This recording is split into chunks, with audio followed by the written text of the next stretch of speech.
Salam hər kəsə, biz bugün sizinlə Kimya 7-ci sinif iş dəftəri 1.3 cansız təbiətdə olan mühüm elementlər. Gəlin, baxaq suallara. Birinci sual. Nədir? Havanın tərkibində olan əsas elementlər, yer qabığında olan əsas elementlər.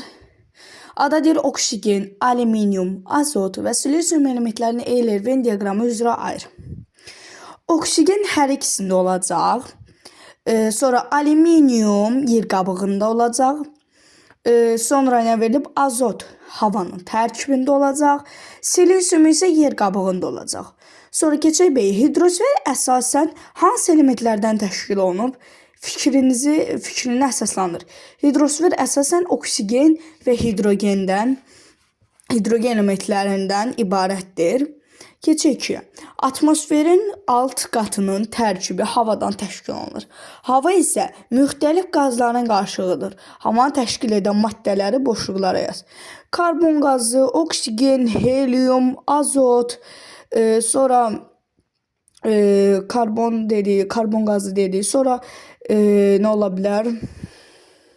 Sonra neon, argon və başqa müxtəlif elementlər ola bilər. Sonra bu qazlardan hansı ikisi havada daha geniş yayılmışdır? Təbii ki də oksigen və azot. Azot 78%, oksigendəki 21%.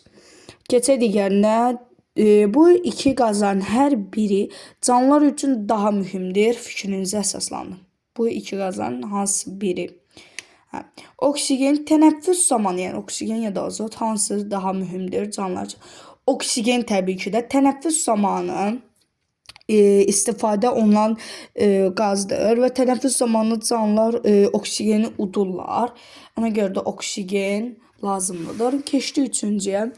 Diaqramda yer qabığında elementlərin yayılması təsvir olunmuşdur. Boşluqlara uyğun elementləri yazın. Silisium, oksigen, alüminium.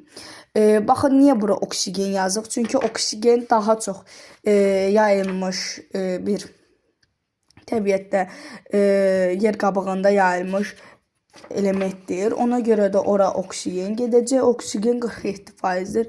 Baxın, gördüyünüz kimi oksigen 47%-dir.